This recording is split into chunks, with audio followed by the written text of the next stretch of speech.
Alors on s'est retrouvés grâce à l'invitation de la Vague Santé pour intervenir sur les problématiques de prise en charge des personnes exposées professionnellement à la chlordécone, aux pesticides de manière générale. Ce qui était important, c'était de venir à la rencontre de la population de vieux habitants et notamment la population qui travaille dans le milieu agricole, mais on a exposé effectivement qu'il y avait d'autres secteurs d'activité qui pouvaient être concernés, comme le BTP, les travaux pour les espaces verts, et qu'il était important que le lien se fasse entre cette population et les professionnels de santé sur place, donc les médecins traitants, mais on a aussi entendu parler des infirmiers, qui sont des relais importants pour permettre à la population, en tout cas pour la CGSS, d'intervenir sur ceux qui pourraient demander une indemnisation au titre de leur exposition professionnelle parce qu'ils en sont malades aujourd'hui. Donc le docteur Grégo qui est avec nous a effectivement parlé de 3 maladies pour lesquelles la reconnaissance est presque automatique: cancer de la prostate, la maladie de Parkinson et les cancers du sang, donc tout ce qui est leucémie. Donc c'est sur ces sujets que nous avons abordés ce soir avec la population de vieux habitants. Il y a eu des questions parce qu'il faut effectivement qu'ils comprennent c'est quoi une instruction. Ce qu'on demande, c'est d'avoir une déclaration de maladie professionnelle accompagnée d'un certificat médical initial que le médecin est seul à pouvoir donner.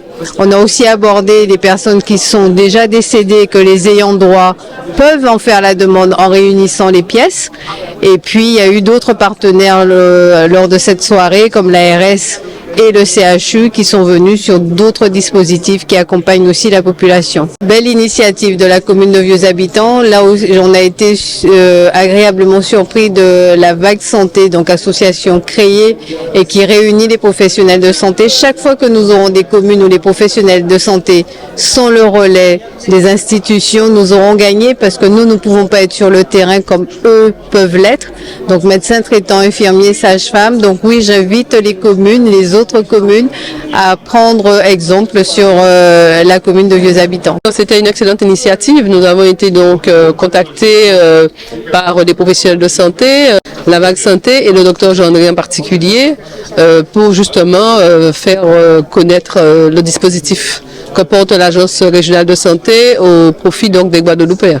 C'est très important parce qu'en fait, on fait des communications grand public, comme on dit, à certaines périodes particulières, mais bon, tout le monde n'est pas forcément attentif, tout le monde n'est pas devant la télé ou à l'écoute donc de la radio ou des messages écrits. Donc l'idée, c'est vraiment donc de conduire comme cela des opérations dans les communes.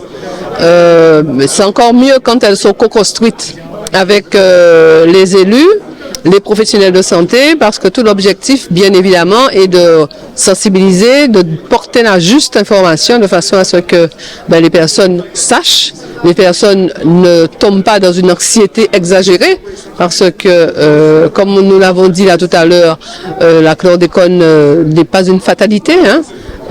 Et donc il faut, on a les moyens de s'en prémunir et surtout la chlordécone diminue dans le temps jusqu'à, si on n'a pas de nouvelles intoxications ou contaminations, jusqu'à disparaître au bout donc de certains nombres d'années, 2 ans et demi à 3 ans.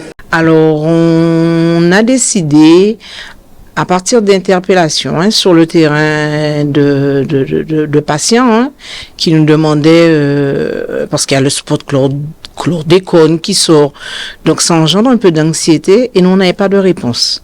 Donc on s'est tourné vers les médecins, notamment Dr Hera, Dr Gendry, et devant nos interrogations, on s'est concerté et on s'est dit pourquoi ne pas ce soir amener à Vieux Habitants, avec l'aide de notre maire, qui avait déjà eu l'occasion de parler de ce sujet à la télévision.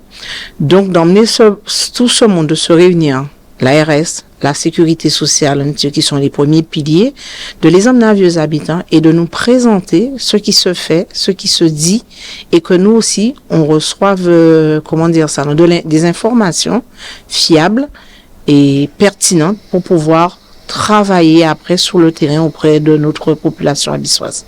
C'était ça un petit peu la démarche. Et ce soir, on a vu un peu le résultat. des réponses ont été apportées. Comme a dit un participant, chlordécone, ce n'est pas une fatalité.